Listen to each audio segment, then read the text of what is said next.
Hello JJ, my name is Miss Bowling and today I'm going to be your teacher. I'm going to give you a pre-assessment. It's not like a test, it's just seeing where you are, and I can gauge my teaching off of where you are based on your assessment. So if you can just go ahead and take that real quick and then we will get started with our lesson.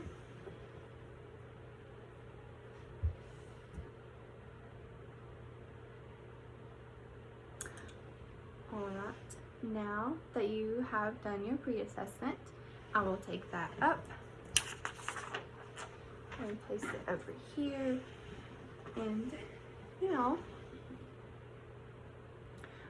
today's lesson is going to include how to write an essay and how to complete your sentences correctly with the correct grammar. So, such as an and, but, or that is a conjunction, which you have to put a comma in front of. But not all and, buts, and ors are conjunctions. You only place them if there are two separate sentences.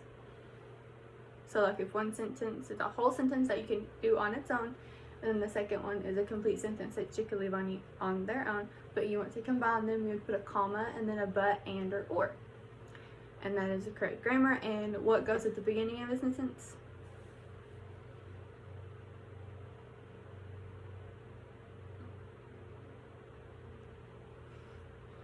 What goes at the beginning of a sentence? A capital letter. Okay, and what goes at the end of the sentence? A period. Or? An exclamation mark. Yes, just a punctuation mark. So, now I'm going to show you two YouTube videos. One is about narrative writing, and then the second one is about how to form sentences. Is that okay? Mm-hmm. Okay.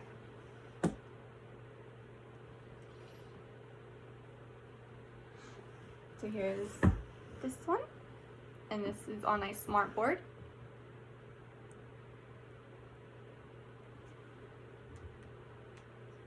In a sense of emotion, engage the sense of your ability to observe sound. Look at the following sentences. Well, everything is going off at one time. I don't understand. Washes the color to give the sense of texture to a paint and burbling. Engage the sense of hearing. Notice that Bacall doesn't use the generic word sound. Each word he chooses evokes a particular quality of sound. Then, like an artist laying on washes of color to give the sense of texture to videos that you were having to watch. Another layer, motion. The crack as of the sails, screen is touch, freezing. The burbling of water against hull. Finally, he gives us an abstract connection by linking the word quiet with the word ghost. Not quiet as a ghost. I'm not really sure what's going on. Layer of simile between the reader and the experience. Instead, Bacall creates the metaphor ghost quiet for an implied rather than overt comparison.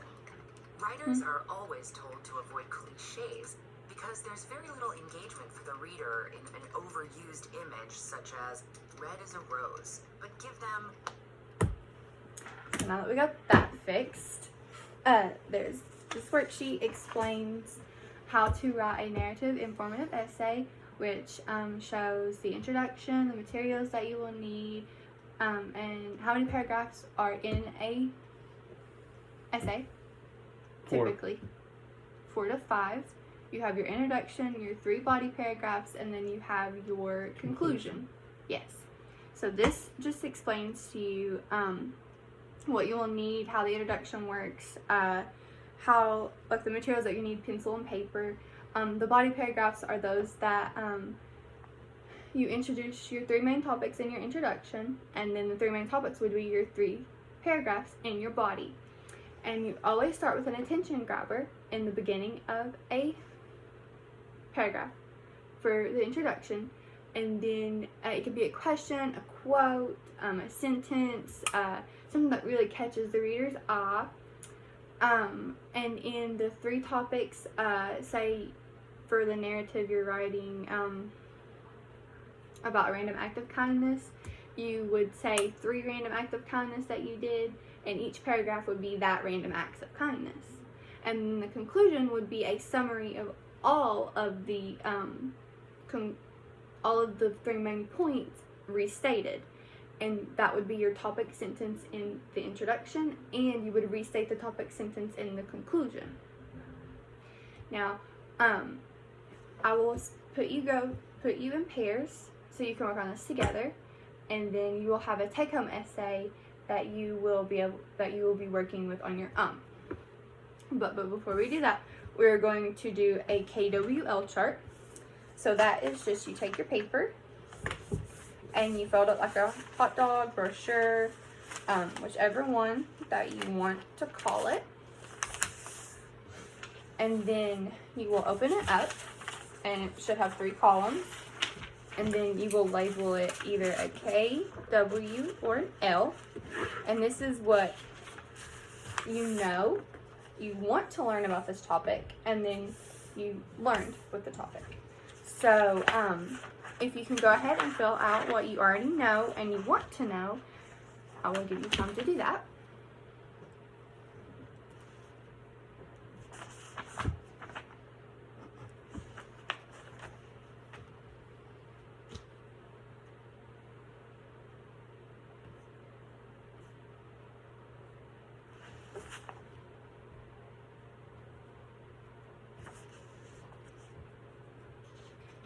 Okay. I will take that, and so I will know what you already know and what you want to learn, and I can address that in the next lesson. And I will give this back to you at the end of class, so you can go back and tell what you've learned, so I can make sure that I hit all these points today and in the next lesson. Okay? And your other strategy will be, you will be working with a peer for this essay. So if you guys have any questions, you can ask each other, and you can also come and ask me if you have any questions. But I'm always here to help you guys. You're more than welcome to ask him questions. You're more than ask him or her. You're more than welcome to ask me questions regarding anything. And so that is your lesson. Make sure that your sentences have capital letters, correct punctuation. If you have questions whether a comma goes there or if a comma doesn't go there, I'm more than welcome to help you. Make sure that your essay has an introduction, 3 body paragraphs, and then a conclusion. And in the conclusion, you restate the topic sentence in the introduction, which explains your 3 reasons. Yes, for your body paragraphs. Good job. So, and then you will do this one with a peer, but when you go home, the prompt will be the random acts of kindness. So I want you to do 3 paragraphs for each random act of kindness that you have done over the past year. And in the introduction, you will introduce those, and then in the conclusion, you will conclude everything and summarize all of the things in small, like a sentence or 2 apiece. Alright? Alright, thank you for being in my class today, JJ. Have a great day.